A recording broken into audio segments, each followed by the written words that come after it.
सुमित बोला कि अरे यार, रोज रोज डरने से अच्छा है कि आज चलकर देख लेते हैं इस हवेली में आखिर है क्या। वो दोनों उस हवेली के अंदर पहुंच जाते हैं। अंदर जाके देखते हैं तो सुमित को अचानक से ऊपर वाली खिड़की में एक परछाई दिखाई देती है जो एक जगह खड़ी हुई होती है। वह परछाई ऊपर से नीचे आ जाती है। यह देखकर रोहन और सुमित डर जाते हैं। सुमित डरते हुए रोहन का हाथ पकड़ता है और भागने लगते हैं। तभी अचानक से तो गेट जोर से बंद हो जाता है।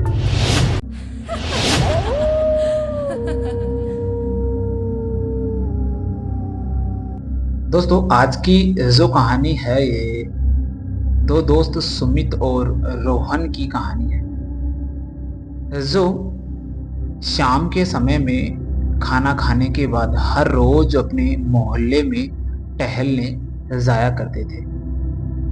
मोहल्ले के लास्ट में एक घर पड़ा था जो काफी दिनों से सुनसान था, जिसमें कोई भी नहीं रहा करता था।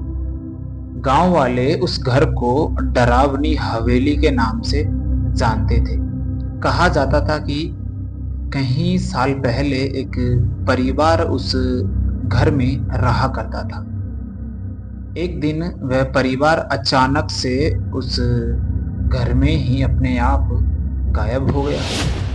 तब से लेकर आज तक मोहल्ले का वो आखिरी घर बंद पड़ा है। एक रात गांव में जोरदार बारिश होने के बाद आसमान आधा खुला था और आधा बादलों से ढका हुआ था।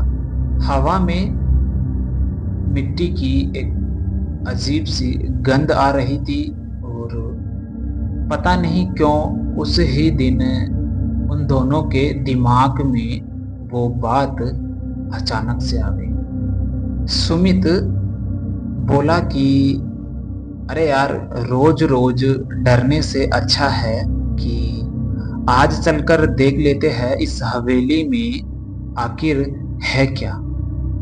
तभी दोस्तों रोहन बोलता है हंसता हुआ कि ठीक है, तू कह रहा है तो देख ही लेते हैं आखिर इसमें है क्या। दोनों सलाह करके उस गली में मोहल्ले के आखिरी घर के पास पहुंच जाते हैं। जैसे ही वे वहां पहुंचते हैं तो पाते हैं कि लोहे का जो गेट है वो आधा खुला हुआ था। हर रोज वे टहलने आते थे, लेकिन वह गेट उन्हें हमेशा के लिए बंद मिलता था। लेकिन आज पता नहीं कैसे यह गेट खुला हुआ मिला।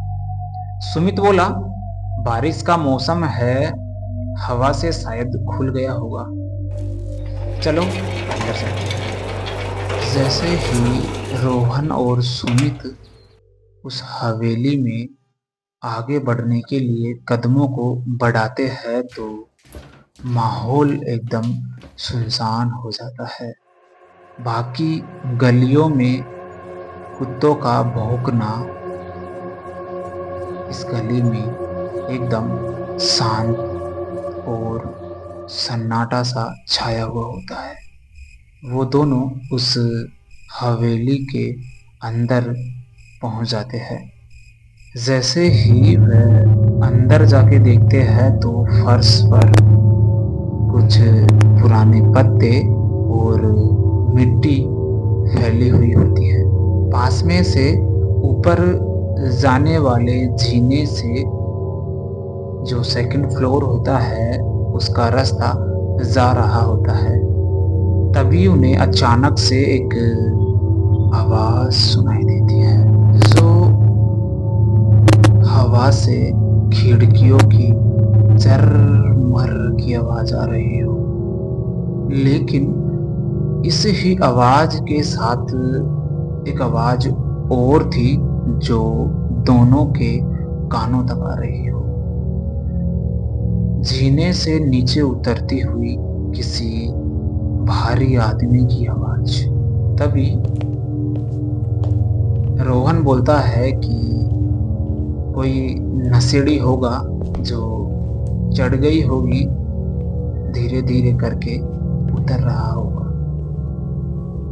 लेकिन दोस्तों तभी सुमित को अचानक से ऊपर वाली खिड़की में एक परछाई दिखाई देती है जो एक जगह खड़ी हुई होती है। ये सब देखकर सुमित और जो रोहन है वो डर जाते हैं और रोहन का गला सूख जाता है। कुछ ही पल में वह परछाई ऊपर से नीचे आ जाती है। यह देखकर रोहन और सुमित डर जाते हैं। रोहन सुमित को बोलता है कि भाई मुझे ये कोई इंसान नहीं लग रहा। दोस्तों धीरे धीरे करके वह परछाई बढ़ने लगती है, उसकी लंबाई बढ़ने लगती है। तो सुमित और जो रोहन है वह डर जाते हैं और डर कर उनका गला सूख जाता है। सुमित डरते हुए रोहन का हाथ पकड़ता है और जैसे ही वह परछाई उनकी तरफ बढ़ने लगती है तो वह वहां से भागने लगते हैं। लेकिन दोस्तों तभी अचानक से एक पीछे से आवाज आती है कि कहाँ जा रहे हो, अभी तो तुम आए हो। जैसे ही वे गेट के पास पहुंचते हैं तो गेट जोर से बंद हो जाता है। फिर डर जाते हैं और धीरे धीरे करके बीच से खिसकने लगते हैं। तभी दोस्तों सुमित और रोहन जोर से दम लगा के उस गेट को खोलते हैं और वहां से दूर भागकर उस हवेली के बाहर एक रोड पर जाकर खड़े हो जाते हैं। और जैसे ही वह पीछे मुड़कर देखते हैं तो पाते हैं कि हवेली की सभी खिड़कियों में वो परछाई खड़ी हो।